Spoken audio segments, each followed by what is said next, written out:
Hello guys, welcome to Skynomics Academy. आज हम लोग बात करने वाले हैं जो अपना चैप्टर है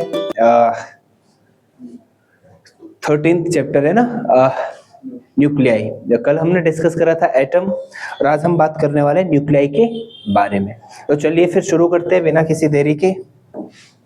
सबसे पहले हम बात करें कि न्यूक्लियस क्या होता है। न्यूक्लियस बेटा, एटम जो चैप्टर था उसमें हमने काफी डीपली डिस्कस करा हुआ है कि न्यूक्लियस क्या है, और उससे बाकी जो हमने लास्ट चैप्टर में नहीं पढ़ा था उससे बाकी जो इंफॉर्मेशन है वो हम यहाँ बात करेंगे उस बारे में। ठीक है बेटा। वैसे न्यूक्लियस था क्या? What was the nucleus? क्या था बेटा? है ना, एक सेंट्रल कोर था, है ना, सेंट्रल कोर ऑफ एटम, है ना, इन विच, जिसमें क्या होता है बेटा, हम क्या कंसीडर करते हैं, in which all mass and positive charge is to be considered. ठीक है, यही है ना, इज टू बी कंसीडर्ड। ठीक है बेटा, जो न्यूक्लियस है, न्यूक्लियस का रेडियस कितना होता है? 10⁻⁻15 मीटर। ठीक है, यह है रेडियस ऑफ न्यूक्लियस। क्या है बेटा? Radius of nucleus. ठीक है, ये हो गया अपना रेडियस ऑफ न्यूक्लियस। फिर हम बात करें बेटा रेडियस ऑफ एटम कितना होता है, बताओ। रेडियस ऑफ एटम होता है बेटा 10⁻⁻10 मीटर। तो कितने का डिफरेंस हो रहा है बेटा? 10⁵ का, 10⁵ का। ठीक है, -15 + 5 10, इतने का डिफरेंस हो रहा है।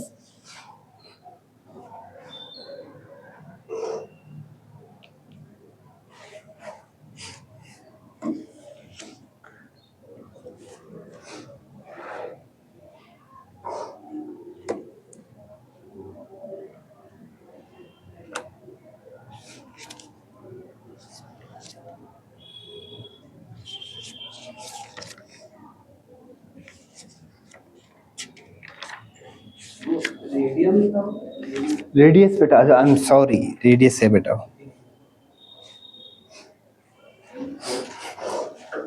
क्या है बेटा? ये रेडियस, इट इज रेडियस। ठीक है, रेडियस। अब आगे बात करते हैं। आगे है बेटा एटॉमिक मास यूनिट, AMU। क्या है बेटा? एक यूनिट है जिससे हम क्या एक्सप्रेस करते हैं, क्या एक्सप्रेस करता है, बताओ। मास ऑफ एटम क्या एक्सप्रेस करेगा, है ना, expresses mass of atom. Any problem? ठीक है बेटा, ये एक्सप्रेस करता है। 1 AMU कितना होता है बेटा, पता है? जैसे पहले भी बात हो रही होगी हमारी। 1 एटॉमिक मास यूनिट होता है बेटा 1/12 ऑफ किसका? कार्बन का 6 और 12। इस कार्बन एटम का जो मास है उसका 1/12 पार्ट। ठीक है,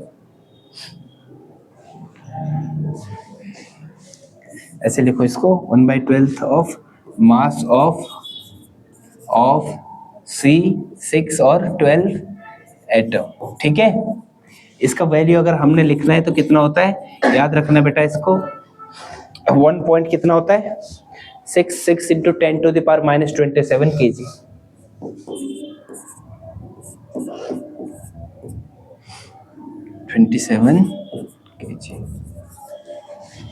ठीक है, क्योंकि एटम तो बहुत छोटा है तो माइनस में ही होगा। ठीक है, बहुत छोटा सा।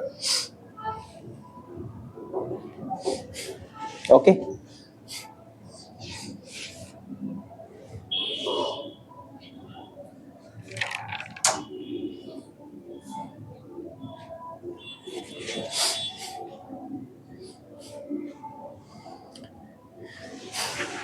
ठीक है।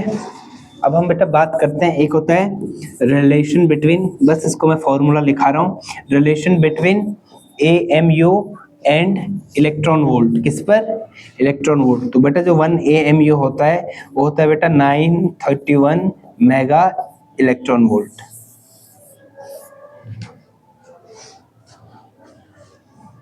ऑलमोस्ट होता है, ठीक है, एकदम क्लियर नहीं लेकिन अप्रोक्स।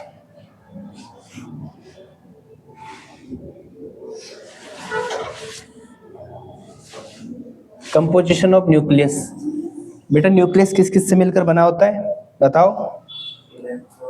अच्छा, इलेक्ट्रॉन होता है न्यूक्लियस में?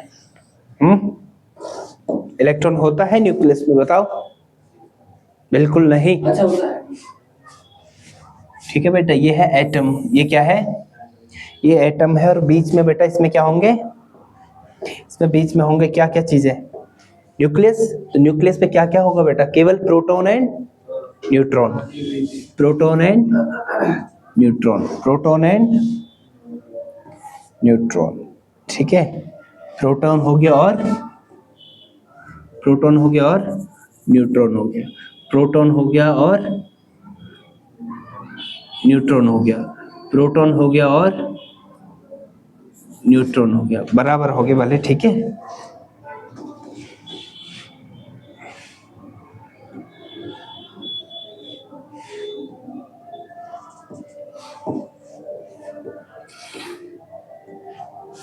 ठीक है बेटा, एटम बना दिया हमने। ठीक है, क्या बन गया है? ये एटम बन गया है। एटम के बीच में क्या होगा बेटा? सबसे पहले हम बात करें, इनको मैं बोल रहा बेटा न्यूट्रॉन। क्या बोल रहा हूं? लग रहा है कोर लग रहा है ये एटम का, मान लेते हैं ना। और फिर क्या होगा बेटा? बीच में क्या होंगे? इसमें इलेक्ट्रॉन। क्या होंगे? इलेक्ट्रॉन या क्या होंगे? न्यूट्रॉन। क्या होंगे? न्यूट्रॉन और प्रोटॉन। क्या क्या होंगे? Neutron and proton. ठीक है बेटा, ये किसका कंपोजिशन है? ये कंपोजिशन है किसका? ये न्यूक्लियस का। हम तो एटम से हमें कोई मतलब नहीं है, फिलहाल हम किसको देख रहे हैं? न्यूक्लियस को देख रहे हैं। ठीक है, इनको बेटा कंबाइन हम लोग बोलते हैं न्यूक्लियन। क्या बोलते हैं? आगे से मैं जब भी इस चैप्टर में न्यूक्लियन की बात करूंगा तो क्या मतलब है? बहुत इलेक्ट्रॉन नहीं, केवल न्यूक्लियन एंड प्रोटॉन। न्यूक्लियंस का मतलब क्या है? जब भी हम बात करेंगे न्यूक्लियंस की तो न्यूक्लियंस क्या होगा? Proton plus neutron, proton plus neutron. ठीक है बेटा। अब किसी भी हम बात करें, प्रोटॉन को किसने बेटा वो करा था डिस्कवर?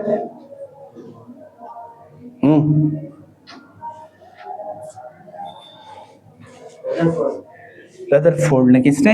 रदरफोर्ड ने, या फिर गोल्डस्टीन ने। किसने करा था बेटा? गोल्डस्टीन। किसने? गोल्डस्टीन। ठीक है, न्यूट्रॉन को चैडविक ने। ठीक है, ओके। अच्छा बेटा, एटॉमिक नंबर क्या होता है? एटॉमिक नंबर को किससे दिखाओगे? Z से। किससे? Z से। एटॉमिक नंबर क्या होता है बेटा? नंबर ऑफ प्रोटॉन्स या फिर number of electrons. Atomic number क्या होता है बेटा? नंबर ऑफ प्रोटॉन्स या फिर, ठीक है, एटॉमिक नंबर मतलब number of protons present in nucleus, number of protons present inside nucleus. ठीक है, कोई दिक्कत तो नहीं है? ठीक है, ये होगा Z। अब बेटा क्योंकि जितने प्रोटॉन होंगे उतने ही क्या होते हैं? ठीक है, इक्वल होते हैं, है ना। तभी जाके इलेक्ट्रॉन क्या होता है? न्यूट्रल। क्योंकि इलेक्ट्रॉन में क्या होंगे? नेगेटिव, और प्रोटॉन में पॉजिटिव चार्ज। ठीक है, तो Z क्या होगा बेटा? यहाँ पर Z होगा बेटा नंबर ऑफ प्रोटॉन या फिर number of electrons, number of electrons. ठीक है, नंबर ऑफ इलेक्ट्रॉन्स किसमें बेटा? ये तभी जाके बराबर होगा जब हमारा न्यूट्रल एटम हो। क्या हो? Neutral atom. न्यूट्रल एटम नहीं हो तो ये बदल जाएगा, तब तो किसी में इलेक्ट्रॉन्स ज्यादा होंगे। ठीक है, पॉजिटिव चार्ज, नेगेटिव चार्ज, जिसमें नेगेटिव चार्ज ज्यादा होगा उसमें इलेक्ट्रॉन ज्यादा होंगे, जिसमें पॉजिटिव चार्ज होगा उसमें प्रोटॉन ज्यादा होंगे। ठीक है, अब होता है बेटा दूसरा, हम बात करेंगे कि दूसरा है बेटा मास नंबर। क्या है मास नंबर? क्या होता होगा बेटा? नहीं बेटा, मास नंबर क्या होता है? मास नंबर क्या होता है बेटा?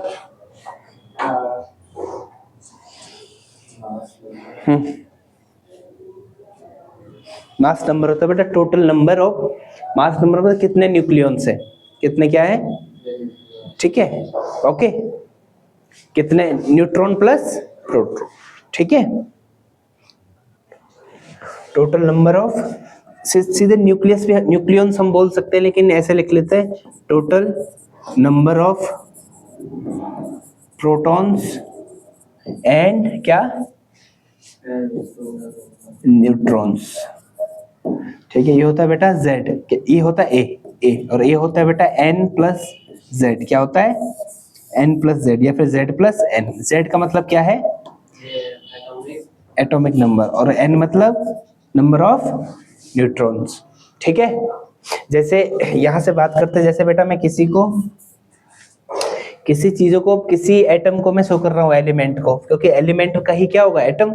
जैसे बेटा मैंने बात करी है 2He4 की, है ना, इसका Z क्या है बेटा, एटॉमिक नंबर इसका क्या है, 2। तो मतलब इसमें कितने प्रोटॉन है, 2।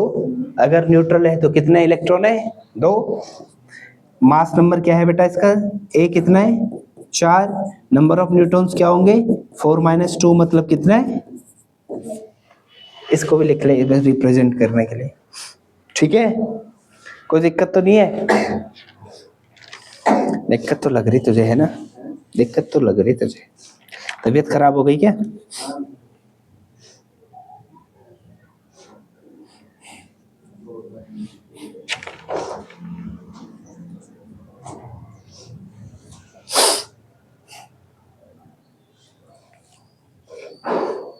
ठीक है, कोई दिक्कत तो नहीं है?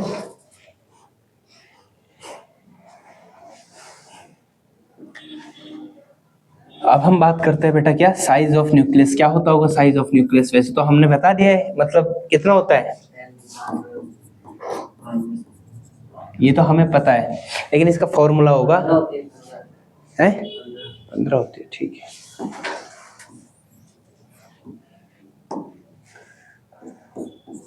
मैं 15 लिख रहा हूँ, 10⁻⁻15 मीटर, ठीक है, मतलब इस ऑर्डर की होती है। ठीक है, अभी चाहे अलग अलग हो सकती है, किसी को क्या हो सकता है, 2 × 10⁻⁻15, किसी का होता है 4 × 10⁻⁻15, किसी का हो सकता है क्या 1 × 10⁻⁻15, किसी का हो सकता है 6 × 10⁻⁻15। -15 मीटर ऑर्डर होगा इसका, जरूरी नहीं -10⁻⁻15 होगा, ये होगा ऑर्डर बेटा। ठीक है, जैसे किसी का क्या हो सकता है 1.2 × 10⁻⁻15, किसी का हो सकता है क्या 3.2 × 10⁻⁻15 हो सकता है, अलग अलग होगा ना। ठीक है ना बेटा। अब एक्सपेरिमेंटली बेटा हमें क्या पता है, एक्सपेरिमेंटली बेटा जो वॉल्यूम होता है, ठीक है, जो वॉल्यूम ऑफ द न्यूक्लियस होता है, क्या होता है, वॉल्यूम ऑफ द न्यूक्लियस होता है बेटा, वो प्रोपोर्शनल होता है इसके मास नंबर।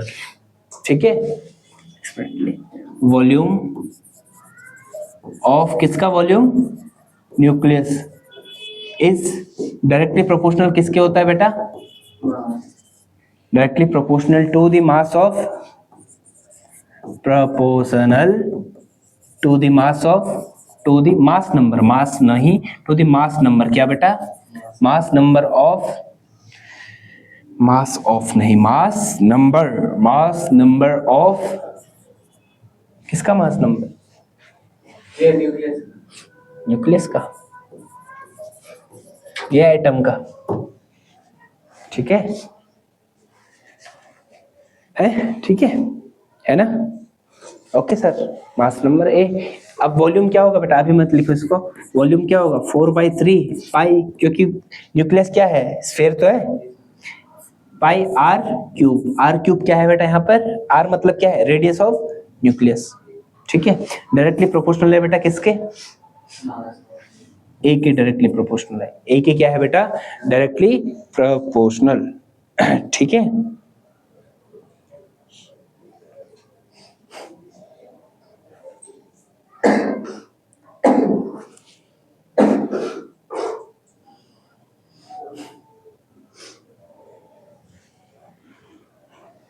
इसका मतलब बेटा यहां देखना, अच्छा 4 पानी वानी है, 4/3 पाई क्या है बेटा, कांस्टेंट है या नहीं है, कांस्टेंट है। तो इसका मतलब आर क्यूब बेटा किसके डायरेक्टली प्रोपोर्शनल है, ए के, लेकिन हमें निकालना है बेटा आर, तो आर किसके प्रोपोर्शनल होगा, ए की पावर 1/। ओके, अब इस प्रोपोर्शनलिटी को हटाने के लिए क्या लगाते हैं हम लोग, यहाँ पर लगा लेंगे बेटा आर नोट, क्या लगा लेंगे, कोई दिक्कत तो नहीं है, ठीक है बेटा, आर नोट का वैल्यू फिक्स होता है, ठीक है, आर नोट का वैल्यू फिक्स होता है बेटा, आर नोट यहाँ पर क्या है, एम्पेरिकल या फिर से कांस्टेंट लिख लो, कांस्टेंट जिसका वैल्यू है बेटा क्या फिक्स, इसका वैल्यू होगा 10⁻⁻15 में ही होगा, ठीक, 1.2 इंटू 10⁻⁻15 मीटर। ओके, तो रेडियस बेटा ऐसे आ गया, ठीक है, ठीक है, रेडियस ऐसे हमारा आ गया है।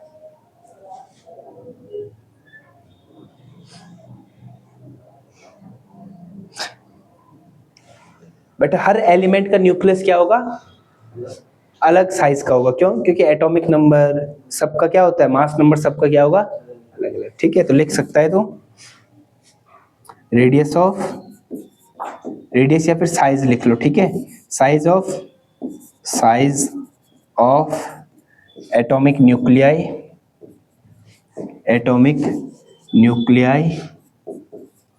For different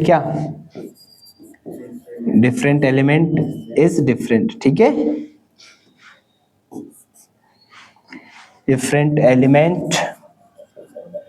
elements is different, क्यों होगा डिफरेंट, पता है ना,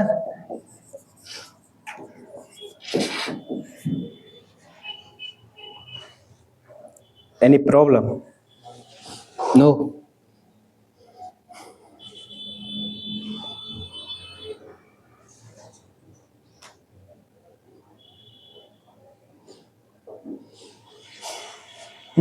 बढ़े आगे। अब हम बात करेंगे बेटा किसके बारे में, न्यूक्लियर डेंसिटी, किसके बारे में, न्यूक्लियर डेंसिटी, समझ रहा है, अभी मुझे बताना, ठीक है, डेंसिटी का मतलब तो समझता है या नहीं, समझते हो या नहीं,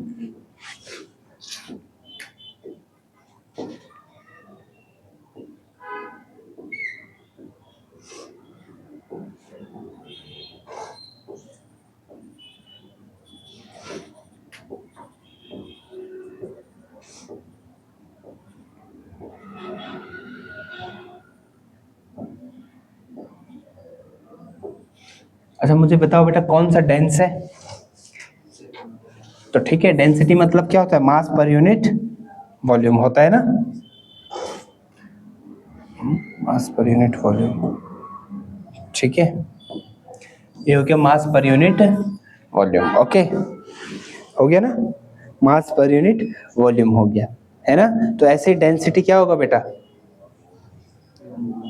डेंसिटी क्या है बेटा, न्यूक्लियर डेंसिटी रेशियो है किस किस का, ratio of mass of the nucleus to the volume, है ना, to the volume of nucleus, बस बड़ी सिंपल सी बात है, to the volume of nucleus, ठीक है, इतना ठीक है ना। अच्छा मुझे ये बताना बेटा, इसमें बहुत सारे न्यूक्लियोइड है, क्या है, न्यूक्लियोइड, जैसे ये हो गया, फिर ये, फिर अरे सॉरी, फिर ये, फिर ये, ठीक है, मान लेना एक साइज के, ठीक है। इनको हो गया। बहुत सारे क्या है बेटा इसमें न्यूक्लियस। एक का मास होगा बेटा m, क्या होगा एक का मास m, कि मास प्रोटॉन और न्यूट्रॉन का ऑलमोस्ट सेम होता है, 10⁻⁻27 होता है, ठीक है। ऑर्डर बोल रहा हूं मैं, 10⁻⁻27 होता है, ठीक है। तो हम मान सकते हैं एक का मास है बेटा m, ठीक है, एक का मास क्या है m। हमने मानना है बेटा टोटल कितना है, टोटल हम मानते हैं मास नंबर, ठीक है। कितने मास नंबर होंगे बेटा a, ठीक है। तो टोटल मास क्या हो जाएगा एम ए, टोटल मास क्या हो जाएगा एम ए। एम क्या है बेटा एवरेज मास है, और ए क्या है मास नंबर, ठीक है। मास नंबर का मतलब क्या है, प्रोटॉन प्लस न्यूट्रॉन, इसलिए हम लोग लिख रहे हैं, ठीक है ना। तो जो न्यूक्लियर डेंसिटी होगी वो क्या होगी बेटा, रेशियो किस किस का एम ए का रेशियो, और साथ में क्या था, साथ में क्या था बेटा 4/3 पाई और आर, यही था ना। फिर आर क्यूब हमारा आया था बेटा, क्या आया था हमारा आर क्यूब,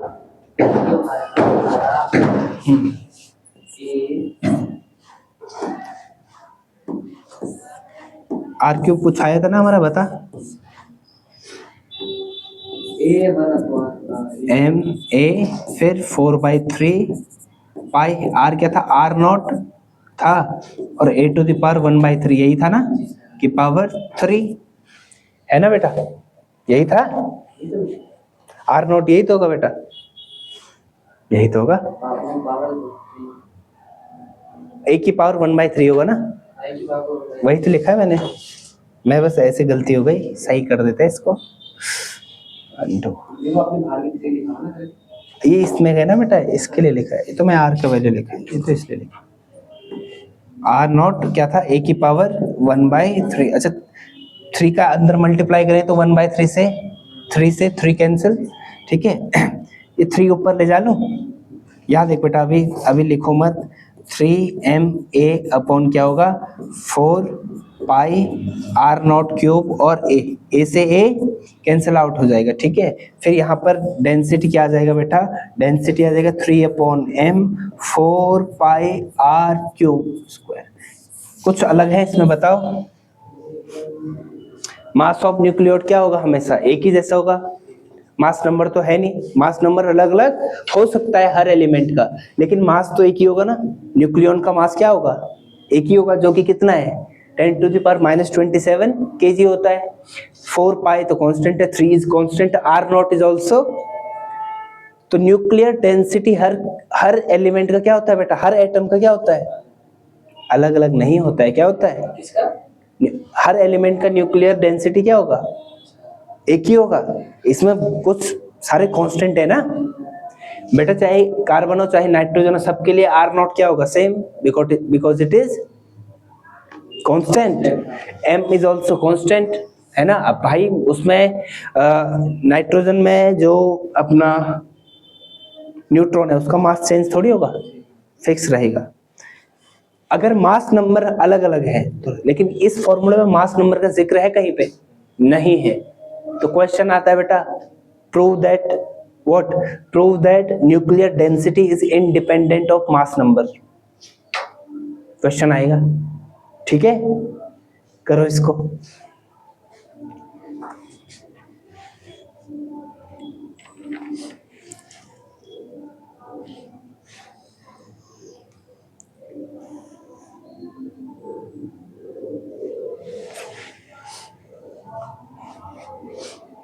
करा बेटा।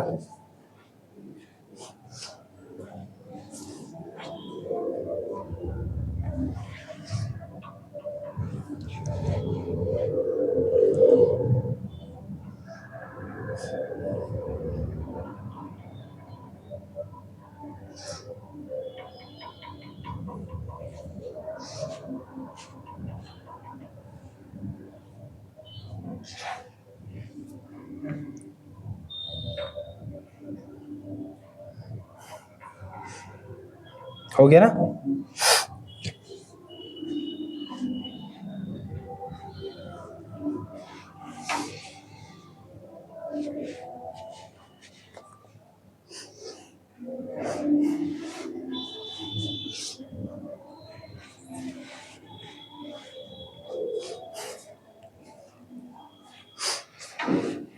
एक क्वेश्चन करें इसका, कर लेते हैं ना, इजी सा क्वेश्चन है,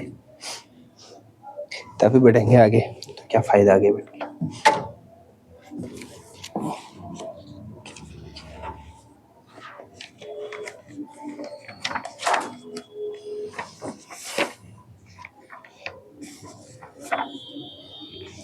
अच्छा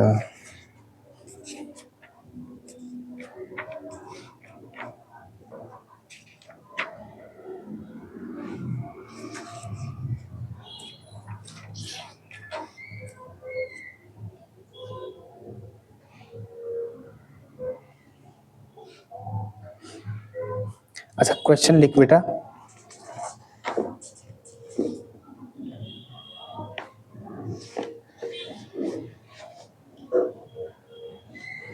क्वेश्चन क्या है? Find out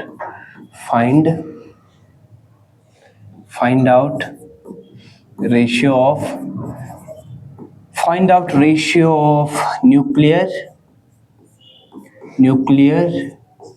radii of atom. क्या है बेटा? एलिमेंट हमें दे रखा है कौन कौन से, 26 Fe 56 एंड यूरेनियम 238 और 92।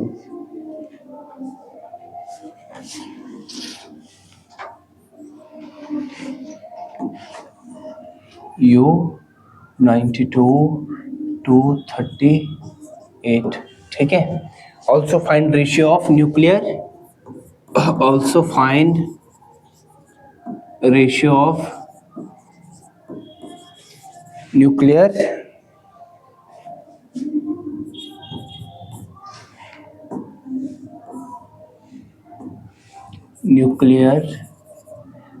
डेंसिटीज। बेटा ट्राई करो इसको, 1-2 नंबर का क्वेश्चन है बस।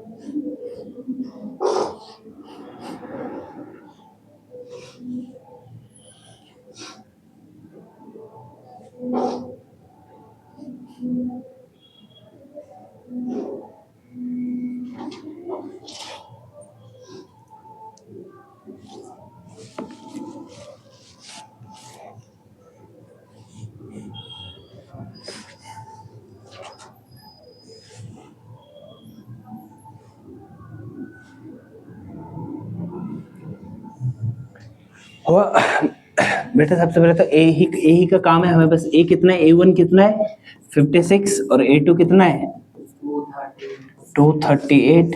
हमें क्या सॉल्व करना है? अब हमें सॉल्व करना है, हमें निकालना है बेटा R1 रेशियो R2, जो कि क्या होगा A1 अपॉन A2 का क्या 1/3, यही तो होता है। R1 क्या, R क्या होता है बेटा, R नॉट तो होता है। R नॉट से हमें क्या लेना देना, R नॉट तो दोनों में होगा, R नॉट कैंसिल हो जाएगा, तो R नॉट A की पावर 1/3 होता है ना, बस यही है, सिंपल, ठीक है।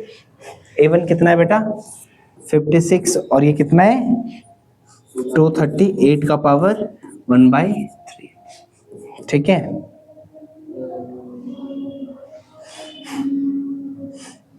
फिर इसको 28 से कैंसिल आउट करो, फिर कितना होगा 28 हो गया, फिर 119 का रेशियो 1/3।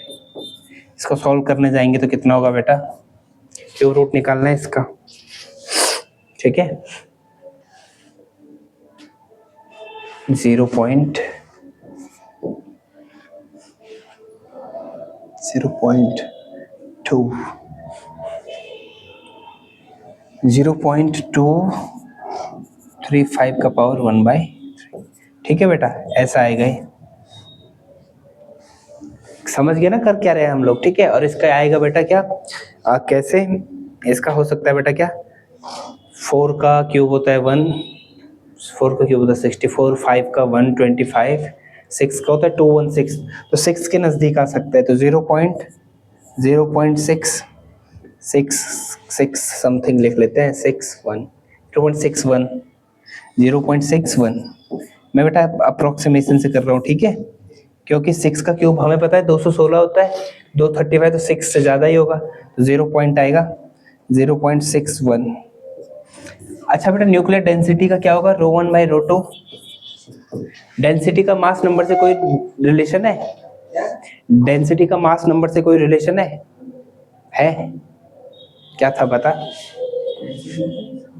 डेंसिटी में मास नंबर है बेटा? डेंसिटी में मास नंबर है कहीं? तो कोई भी लेना देना है नहीं। वैसे भी हम बात कर चुके हैं बेटा, न्यूक्लियर डेंसिटी सबके लिए क्या होगा, सेम होगा, तो इसका रेशियो तो 1 ही आना है, कुछ भी हो। क्वेश्चन आएगा बहुत आसान सा, ठीक है।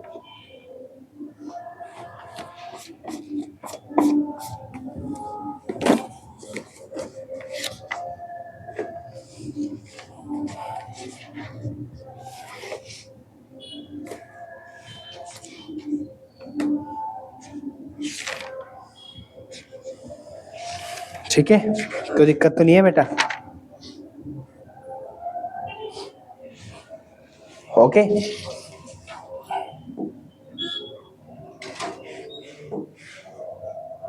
अच्छा बेटे, जैसे हम ये सारे कांस्टेंट्स है ना, ये सारे कांस्टेंट है ना, है, इन सब हम कांस्टेंट का वैल्यू रखें ना बेटा, इन सब हम सब चीजों का वैल्यू रखें।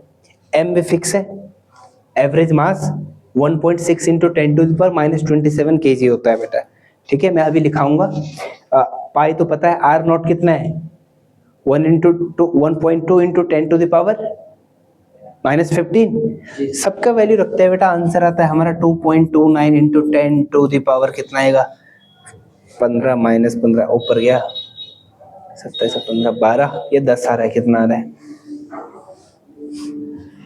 12 45 और हाँ बहुत ज्यादा रहा, 27 बेटा 17 kg पर मीटर। इतना ज्यादा डेंसिटी होती है, पता है, समझ में आ रहा है? 1 मीटर क्यूब में, यहां देखना भाई, 1 मीटर क्यूब में कितना है, 1 मीटर क्यूब में कितने है, वो है कितना मास है बेटा, 2.29 इंटू 10⁻17 kg 1 मीटर क्यूब में, ठीक है, इतना डेंसिटी है बेटा। वाटर की डेंसिटी पता है कितनी होती है, वाटर की डेंसिटी पता है कितनी होती है, वाटर की डेंसिटी होती है बेटा 10⁻3 kg, तो वाटर से कितना ज्यादा है, तो मतलब न्यूक्लियस क्या होता है बेटा, बहुत डेंस होता है, क्या होता है, मतलब जो न्यूक्लियोट्स होते हैं, न्यूक्लियॉन्स होते हैं, बहुत ज्यादा क्या होता है, डेंसली पैक्ड होते हैं, ओके। इसको लिख सकता है तो,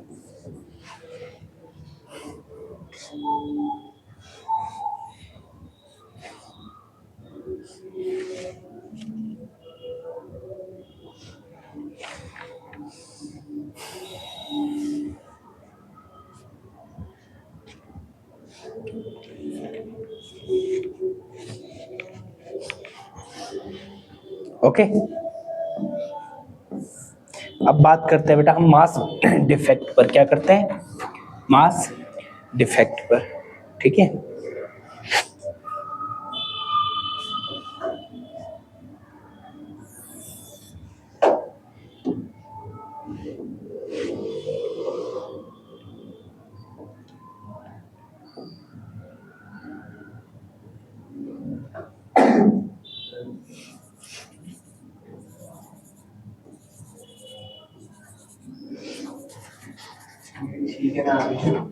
हाँ क्या हुआ, तो क्या दिक्कत है? अच्छा यहाँ देखो बेटा, बेटा न्यूक्लियस किससे मिलकर बना हुआ है, प्रोटॉन प्लस क्या, न्यूट्रॉन। अच्छा बेटा क्या करा गया है, सबसे पहले एक न्यूक्लियस का हमने मास, न्यूक्लियस का मास हमने क्या करा है, अलग से मेजर करा है। किसका? न्यूक्लियस का मास हमने अलग से मेजर करा है। m बोल रहा हूँ बेटा, मैं इसको क्या बोल रहा हूँ? m क्या है बेटा? मास ऑफ न्यूक्लियस, ठीक है, या फिर मास ऑफ न्यूक्लियस है बेटा, ठीक है। अब मैं बात करूं बेटा, इसका मास है, इसका मास mp, इसका मास कितना है बेटा? mn। सबसे पहले हमने एक न्यूक्लियस को वेइंग मशीन से क्या करा, या कुछ भी वेइंग मशीन से उसका वेट मेजर करा, तो मास कितना आया बेटा उसका? जितना भी आया हो, ठीक है। फिर mp का हमने अलग से करा और mn का अलग से करा, मतलब प्रोटॉन का अलग से करा और न्यूट्रॉन का मास अलग से मेजर करा। तो वैसे होना क्या चाहिए? बराबर होना चाहिए ना। हमें ही लगा लो, क्या होगा हमारा? जैसे हमने बेटा वो करना है, हम खुद से मान लो हमने खुद का वेट पहले वो कर लिया, मेजर कर लिया, 80 केजी मान लिया, फिर मैंने हाफ पोर्शन, ठीक है, हाफ पोर्शन कर लिया, वो आ गया 45, टोटल वेट है मेरा मेरा 80, हाफ पोर्शन कितना है, तो बाकी बचा हुआ पोर्शन कितना होना चाहिए? 35, तभी जाके इक्वल होगा ना। इसका मतलब क्या है कि दोनों का जो मास होगा वो क्या होगा? 80 बराबर होगा। लेकिन इस केस में ऐसा नहीं होता है। Mass of proton plus mass of neutron क्या होता है? न्यूक्लियस से छोटा होता है। मास ऑफ प्रोटॉन और मास ऑफ न्यूट्रॉन को हमने जब ऐड करा तो वो बेटा बड़ा होता है किससे? किससे? न्यूक्लियस के मास से। तो कुछ ना कुछ डिफरेंस आ गया ना, तो उसी डिफरेंस को बोलते हैं बेटा क्या? Mass defect. उसी डिफरेंस को क्या बोलते हैं? Mass defect. Okay, any problem? नहीं ना? चल मास डिफेक्ट को लिख ले यार, ठीक है बेटा।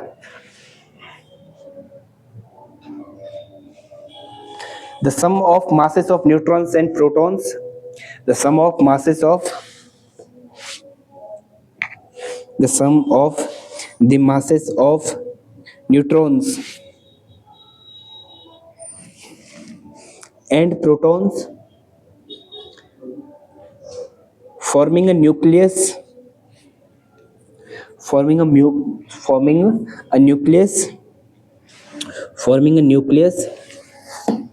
is more than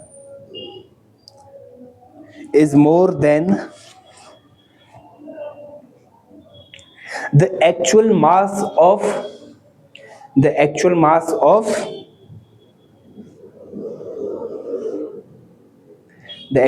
of what? Nucleus, ठीक है बेटा। अब वैसे कायदे में होना क्या चाहिए था? ये होना चाहिए था ना, लेकिन होता ऐसा नहीं है। तो हम लोग क्या लिख सकते हैं बेटा? ऐसे मैं लिख रहा हूं समझाने के लिए, फिर हम अभी इसको, ठीक है बेटा, mass of nucleus less than है बेटा किसके? किसके लेस देन है?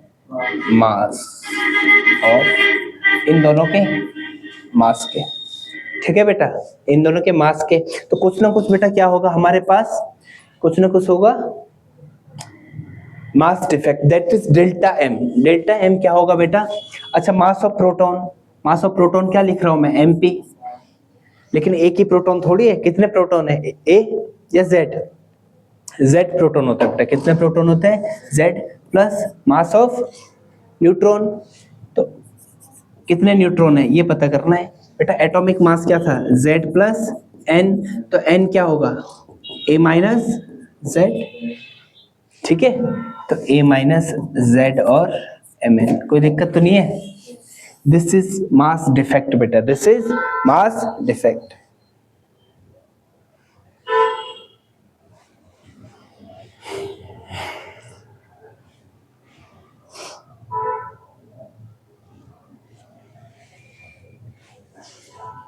कोई दिक्कत नहीं ना?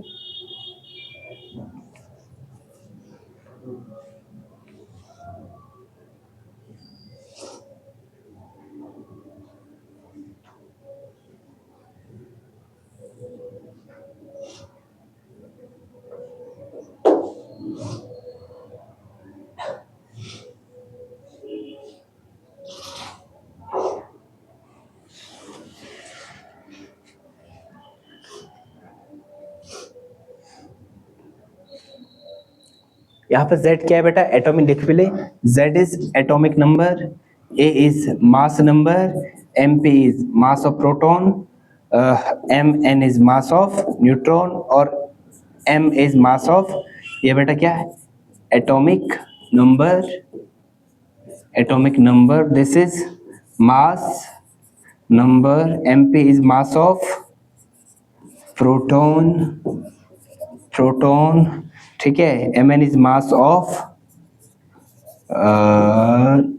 neutron and capital M is mass of what? बहुत सुंदर, न्यूक्लियस, ठीक है, ओके। मास ऑफ प्रोटॉन लिख ले बेटा, कितना होता है, 1.6 into 1.627 into 10 to the power -27 kg। Mass of neutron क्या होता है, ऑलमोस्ट सेम होता है, बिल्कुल इक्वल होता है, बस थोड़ा सा डिफरेंस आ जाएगा, ठीक है, लिखा रहा हूँ बेटा मैं, 672 होता है, ठीक है, 627 नहीं, 672, ये होता है 1.66749, है ना, 6 10 to the power -27 kg। Mass of electron तो पता ही होगा बेटा, 9.31 into 10 to the power कितना, -31 kg। सबसे हल्का इनमें से कौन होता है, इलेक्ट्रॉन होता है, ठीक है, -31 है ना बेटा,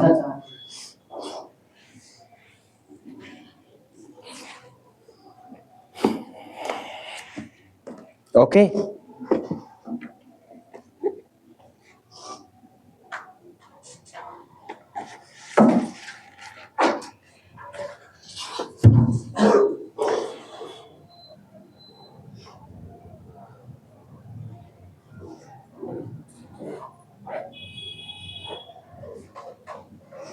ना, ठीक है, फिर मिलते हैं बाकी हम लोग कल, और तब तक के लिए पढ़ते रहिए और खुश रहिए।